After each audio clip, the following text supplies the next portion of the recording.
What's up, everybody? I hope everyone is having a good day. Since we're having today is a pretty good day. We're having good weather, no rain. The sun is out, and it's officially spring. I decided to do a March update about what's going on in the garden. And to start with, we got some blueberries at the beginning stages of growing.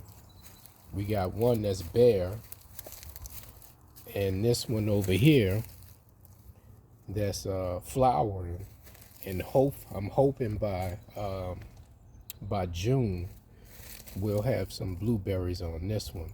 But an encouraging thing is that the white flowers are on this one, and the plant overall looks healthy.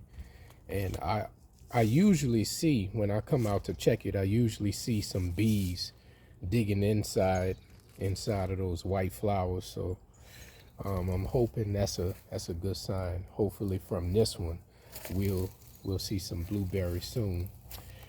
And throughout the winter, I got these two garden paths, or these two rows completed, and I have a walking path in between these rows. And we have cabbage. The cabbage is doing good. I feel like the cabbage is growing a little slow, but overall it's healthy, and as you can see, it's actually beginning to head. So it's doing good. Next to it, I have cilantro, which I love. I love cilantro, and that's why it's growing the way it is, because I clip it so much, because I've been eating off of it so much.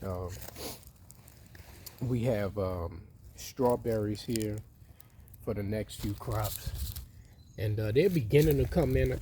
This one was about to, well, it looked like it was in bad shape. This was actually at Lowe's, and it was looking real bad, and I took a chance. I was able to get it half off, and I was able to just water it, fertilize it, and that was it. So hopefully in April it'll begin blooming. But so far it's looking good. And I've actually had some strawberries off of these. Look, we got some right here. Got one right here. We have one right here. And we got one that's ready right here. I should actually pick that, rinse it off, and eat that one. But these have been doing well. And on this side we have onions, more cilantro, dill, and this is actually a melon plot. But these things I'm planting along with the melons to help it grow and to deter pests and so forth.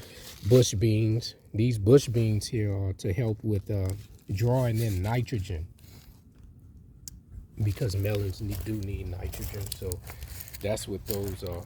And it's more onions as well. But actually I decided today I'm gonna plant these melon seeds, and to start them off and get them going, actually. So, and I'm gonna come back to this plot and show you what kind of melons I have. And you're gonna see a lot of water bottles in my garden rows, because that's my water system. So whenever I want to water these plants, I just put my hose here and I fill it up.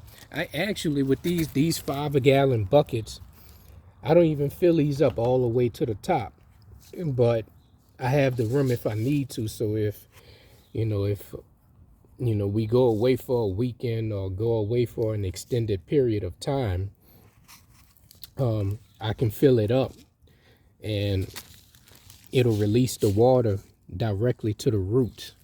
So it'll be easy to water. And on the top of these rows, I have, I actually originally just had wood chips. It's hard to see them now because of a few days ago we had some rain, and it dropped a lot of these flowers. These brown things are actually flowers from oak trees. and that's what's covering the wood chips. And also before that, there was we had a lot of wind gusts, and it dropped a lot of leaves on here as well. But it actually works out because in nature always covers the ground, and plants and stuff, they continue to grow. So this will actually work since things are starting to heat up for us, and before the heat comes, it'll help with keeping the soil cool and keeping the plants, helping the plants be able to retain water. It'll help the soil. So that's not a bad thing, actually. So moving on though, I got more cilantro here. This one it didn't grow much actually, but like I said, I like the cilantro. I've been using it a lot lately. And this particular cilantro plant hasn't gotten too big, but it's still surviving and it's still alive. It's still alive and well. We got lettuce, a lot of collard greens in this area. And one of the things I've been learning, well, this is actually mustard greens, and as you can see, it's come to the end of its season, and it's doing what's called bolting. And I'm just letting it flower like that because hopefully that'll attract some honeybees and pollinators and some good insects. So that's why I'm letting it do that. But and the rest of these plants are over here are mustard greens. I mean collard greens. Collard greens, they're still going. They're still going at this moment for me. So I'm gonna just let them go as long as they want. I just picked some Sunday. I just picked some Sunday and cooked them. So if you're gonna grow food, I'm learning that if you're gonna grow food, it's best to the way you really benefit from it is if you actually use the stuff. Either you grow it, you give it away, or you give it away, you cook it, or you sell it. So that's the only way it can be beneficial to you. So you have to be. I'm really trying to train myself to be intentional about coming here to the garden, getting stuff out of it, and cooking it and eat it, because that's how it it makes it worth its time and the effort as relates to growing it. So here I've already planted some cantaloupes, specifically Tuscan melons. So we have one right here, and this is onions as a pest deterrent. That's onions. Tuscan melon. This is dill somebody gave me. I actually need to clip that part off. Dill. My coworker, he has a we're in the same community garden. He gave this to me from his community gardens. So shout out to Damon. Some more onions. We got another Tuscan melon and then another one right here.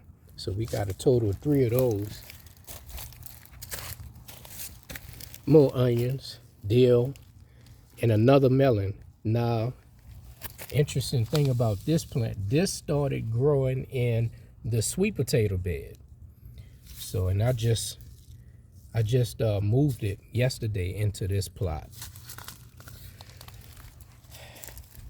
So over here in the beds, we have broccoli here, 5 broccoli plants, lettuce, and oregano. So, and I really bought the oregano because it's supposed to be a pest deterrent for broccoli.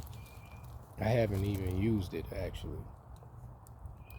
But I visited the community garden a few days ago, and I saw that my broccoli was doing much better in that bed. So what I'm considering doing is moving these broccoli plants to the community garden, because we now have drip irrigation. Thanks to Miranda, we have drip irrigation in that in those beds. So I think they'll do better in that bed. And here is the sweet potato bed. And as it relates to my sweet potatoes, I planted cabbages. I put them in as a companion plant with these potatoes, because I really just didn't have a lot more space. I didn't know where else to plant it. So I just planted them here. But they seem to be doing pretty good. Sweet potatoes, these are the sprouts that you're seeing. They're doing pretty good. And we got potatoes in this row, regular potatoes like red potatoes. And I have a few russet potatoes and Yukon Gold over here. Excuse me. Now, as it relates to the regular potatoes in this bed, I'm not seeing much sprouting from them. But I'm gonna be patient and I'm gonna just wait it out and see what happens. We'll see. We'll see what happens. But my main thing is the sweet potatoes. I really want to be successful with my sweet potatoes. And I actually had a soil test done. I sent it off to LSU for these two melon plots. These two melon plots and a sweet potato bed. I sent it off, and the results came back real good. I have enough nutrients in all of these, in these two beds, the two melon plots and the sweet potato bed. Specifically with the sweet potatoes, I made my own compost, and I added perlite, I added sand. I did add a little grass. Sand, what else? Bone meal. I added some bone meal, and it was a lot of banana peels that I put in here. I put a lot of banana peels in that sweet potato bed, because from what I learned, they like a lot of potassium. So that's why I did that. So I'm hoping for a successful season with these sweet potatoes.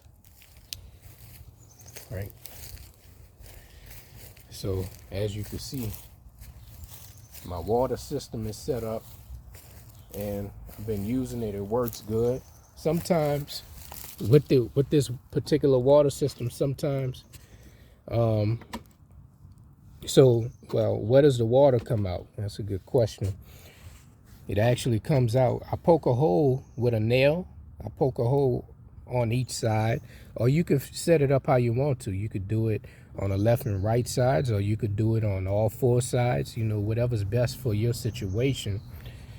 And I make sure it's covered by the soil. I make sure it's going underground, and I fill it up, and the water comes out. It comes out on the sides or wherever you poke the hole at. So that's how that works, and I really like the way it works. This way the water goes directly to the roots. And if you put the top on it, you can actually control how fast it comes out. So as you tighten it, it'll come out slower. And as you loosen it, it'll come out faster. So in this bed, this is right by our kitchen. In this bed here, I have a bunch of stuff because, I'm trying to apply some of the things I've been learning, which is not to monocrop like I have over there with the collard greens and the mustard greens. Because actually I learned that can monocropping, when you continuously plant the same crop in a row, sometimes that can attract pests. And I'm just trying it out to see how it works. So that's why over there in my rows, I try to plant different things so that, so it can help with deterring pests. But over here, I have, this is rosemary, onions. I'm planting onions everywhere as a good pest deterrent because squirrels or whatever, they like to dig in my stuff. So I'm trying to keep them away. But these are bell peppers. Now what's interesting about these bell peppers is last year I bought some in June and it didn't bud until September. But these, you see these tiny little buds? That's bell peppers beginning to grow. I don't know if you can see that, but they're actually beginning to grow, and I just planted this in February. So it's starting off good. I'm gonna try to make sure it go the distance. And I actually successfully grew some bell peppers last year, but they were small. So I'm gonna try to get them bigger and better this year. This is actually collard greens. Somebody at the community garden were getting rid of it, and actually collard greens and mustard greens, the root is still good even if there aren't any leaves left. So this spot over here gets a lot of shade, and I'm just really trying to keep it dormant, and I want to use it. I want to try to use it again come next fall. This is mint. Mint doesn't really die. It might die off a little bit, but it'll always find a way to come back. You see this root? I mean, mint, it'll take over if you're not careful. So I may even have to move some of this mint out of this bed, but I didn't know where else to put it, so I just put it here.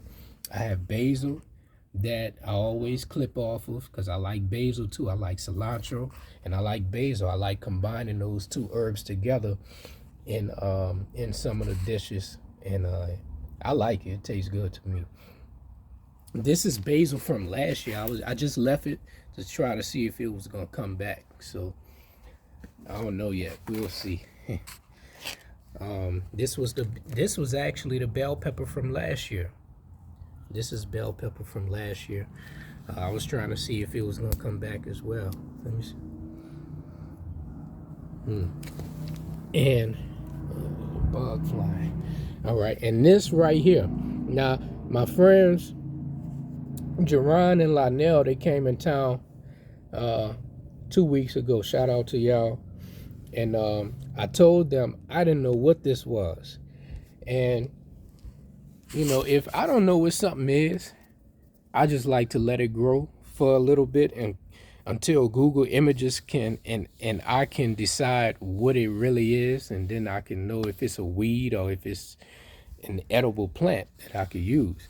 But this is actually a potato that I tried planting, I don't know, sometime last year. I tried planting it, and one of those sprouts finally took off. So from what I've learned about regular potatoes is that once the plant begins turning yellow and the leaves start dying back, then it's time to harvest. So it's doing good right now, and I'm gonna keep you posted about it. I'm gonna try to get some potatoes out of here too. So this time around I'm trying to grow potatoes and sweet potatoes. And I got a banana tree somebody gave me last week, and I just planted it, set it up Sunday, and here it is right here. So we'll see what happens. And these are Chiquita bananas. So we'll see what happens with it. I don't know. I'm gonna try to keep it alive and feed it. We'll see what happens. And this is also another area. I usually have herbs here, This is the mint. This is why I told you, mint, it takes over. It takes over. And mint, I got mint trying to grow. This is actually chocolate mint trying to grow all the way over here. It's growing here. I didn't plant it there. I just planted it over there. So I gotta take these up and do something with them. And I usually use this to put in our drink. I might put it in some water, and sometimes I'll pick the mint and I'll put it in water and mix it with stevia that we have over here. But this is another area to grow herbs. This is a lemon balm.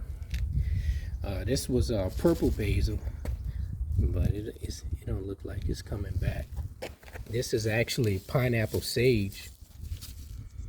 It smells real good, but I chewed it and it has like doesn't have much taste to me, but people use it for tea. It may taste better if you use it for tea. I'm not sure, but it smells real good. It smells like candy. This is stevia. This is my favorite. This is my favorite. And it's small because it's just coming back. And I'm really staying patient as it relates to letting stuff grow back, because we haven't gotten back to our usual heat. So, you know, once April comes and May, then we'll see stuff growing much more faster. And this is lavender. And I was wondering if I should get rid of this, but it's starting to grow back at the very bottom. If you could see that, there's some green coming back. So I'm leaving it. I'm trying to stay patient with that and leaving it. I'm trying to see what it's going to do. And I think it's coming back. I may have to cut back. I may have to cut these branches back, or I may have to cut this bramble back, but it looks like it's coming. And we got, hey, and we got some aloe right here. I haven't been doing much with the aloe at all, but it's hardy. As you can see, it survives a lot. So that's what we got. That's what we're working with. But I'm actually about to sow these melon seeds. I have right here some turnip roots. I'm thinking about trying to grow these. I just don't know where I'm gonna put them. What else we got? Found some sugar beets. Got some sugar beet seeds that I found. I didn't know we had these. So sugar beets are actually sweet, and they're more commonly grown up north, and people use them to extract sugar. But down here we just use sugar canes. So I'm about to get ready to sow these seeds, and I'm gonna let you know what these are. I'll be right back. All right, so we back. So melon seeds. One of these seeds, somebody gave me. Shout out to Sister Phyllis. She gave me some. Well, let me update you about those. I have some atomic tomatoes. I'm starting them inside, and they actually sprouted. So I'm waiting on them to grow strong enough so I can transplant those. I really prefer to direct sow, but I already got the process started indoors with those, so that's what it is. All right, so we're back at the melon plot, and this is where we're about to sow some seeds. And also, Sister Phyllis gave me another seed called another melon seed. She gave me a melon seed called the Kuho watermelon, and I started this indoors, and it already began sprouting. So we're gonna go ahead and plant this. Where do I want to plant it?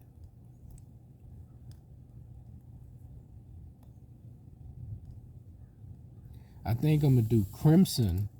I'm gonna do crimson in this spot. And the crimson watermelon is, I actually got that from,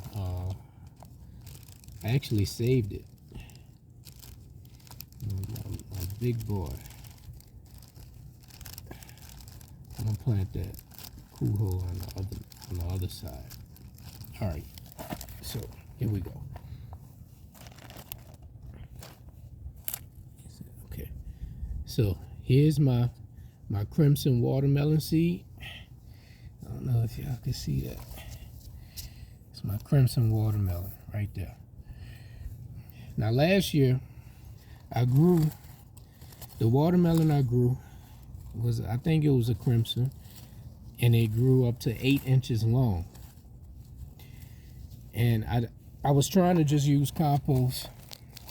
Got off to a great start, but it didn't have the energy it needed to go to, you know, to finish. So this crimson watermelon seed, since I'm doing a direct sow, I'm gonna try not to cover it too much. I'm trying not to plant it too deep. And actually, by my water system, because I'm using this kind of water system, by the water going underneath, it'll be gentle enough. Hopefully it'll be gentle enough to keep the seed in place.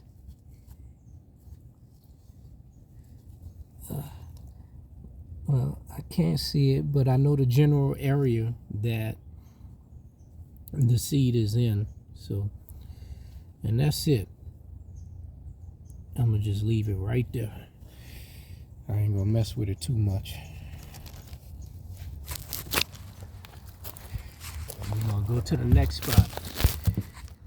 We over here now. So which one am I gonna do? So I got crimson. I want to do a sugar baby. I'll try a sugar baby. And really, you don't really have to buy seeds unless it's a variety you don't have, but or you just want to support somebody. But when we eat the fruit, we can save the seeds. That's what I did. Save your seeds. We get so many of them in these fruits. Even if you don't plan on using it, you know, just save it in case you might want to. Somebody else might want to. We might need people who have seeds. Because I know every time, a lot of times in these stores, they selling seedless watermelons. And you can breed them like that from what I've learned. Oh, let's see here. Let's see here. You can breed a watermelon to be seedless, so I think, but I feel like seeded tastes better, in my opinion. But I have had a few good seedless. I have. Can't say that I haven't. All right, so over here, I'm gonna plant the Kuho. It's called Kuho watermelon, and I forgot the information about it. It's gonna have an orange flesh. It's gonna have an orange flesh, orange color flesh, kind of like cantaloupe. And what I'm trying to do is I'm just trying to get to the soil. That's my wood chips that I'm kind of digging through. And it's already rooted. Lord have mercy. Man. Whew. I just saw a bumblebee. I don't know why he was flying over here. I ain't doing nothing. Alright. He wasn't trying to sting me, thank God. Alright. So yeah, that's it. Now there's another and I got my melons, my watermelons planted over here in this melon plot. And I got, oh, this is another crimson. I just realized I got 2 more seeds left in here. I think I got another sugar baby. I got another sugar baby, and then I got another crimson. I'm gonna plant those just in case something doesn't sprout. It's always good to have to plant more than one, and then later on you just take out the ones that's not doing good. You leave the ones that's performing best. I was gonna tell y'all. But I actually learned about another variety of melons. It's called watermelon. It's called Desert King, and it's heat resistant. It can handle high temperatures. Last year we had a lot of days where we were. We had 100 degree temperatures, and we were just extremely hot last summer for a lot of days, and we didn't have a lot of rain. So really that was my motivation. To try to do things a lot better this year, because last year I had 2 of these beds set up, and I had plants. I was trying to grow watermelon over here by some of these trees in the shade, which wasn't too bad of an idea. And I have my plants over there, and we have the herbs on, close to the house. But last year, what I learned is that, what I thought is, what if I can use less water by, bringing everything together, and hopefully that could help me with saving water. And then too, by putting these wood chips on top of the soil, it saves water, it holds that water in, and you won't have to water as much. So that's the purpose, that's the motivation behind this. I'm really trying to get ahead of things before things heat up real bad out here. So that's my main motivation for this. The walking path right here, it allows me, I can hit a plant, I can do what I need to do with a plant right here, and then I can turn around and come over here. So it just makes things easier, streamline things, and makes it more convenient. So far it's been working good. Let me show you the soil.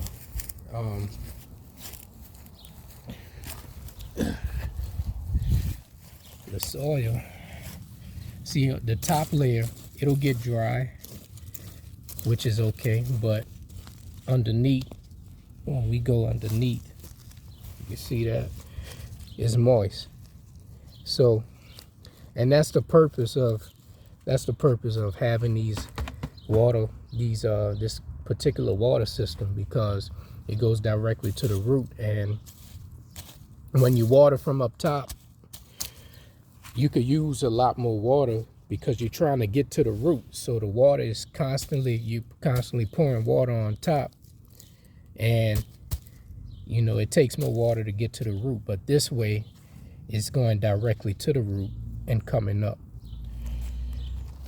So I'm doing all this in hopes to get a better harvest. Oh, that was a butterfly. That's good. I'm still composting. Like I said, this whole row, I made all this compost. This is compost that I made. All of this stuff. All of this. That was from last year. So never stop composting. Never stop composting, because you're always gonna have something you want to plant. And if you got compost, then you got something to start with, or you got something to work with. You can always add whatever you want or whatever you need to it. And you spend a lot less money on soil from the store.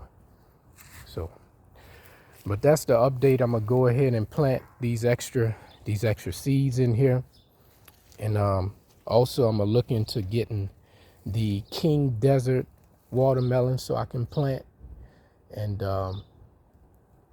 we're gonna go from there. I got collard greens. I still got collard greens. If you want some, let me know. I think my mama still wants some. If she wants some, she could have a bunch. I got some that I just picked from my grandmother. But these broccoli leaves, they get big. I may do a video at the community garden so y'all can see how big those broccoli leaves are, because they get big, and people say you can treat them like collards. So I want to see if they taste the same. But that's an update for March. That's what we're about to try to get going. Melons, Tuscan melons, that's like a cantaloupe, but Tuscan melon is actually sweeter than cantaloupe. Cantaloupe is kind of hit and miss, but Tuscan melon is pretty much always sweet. So if you see that in the store, you can get that. Tuscan melon. We doing watermelons, and we doing potatoes as our main things. Got tomatoes coming that we're gonna try to get going, and sugar beets, I'm gonna look into that. Turnip roots, if it's not too late, I'll plant those too. It's just, I gotta find the best spot for them. So y'all got any questions? Y'all got any comments on, what I could do better? Please feel free to comment and let me know. Y'all have a good day. Peace.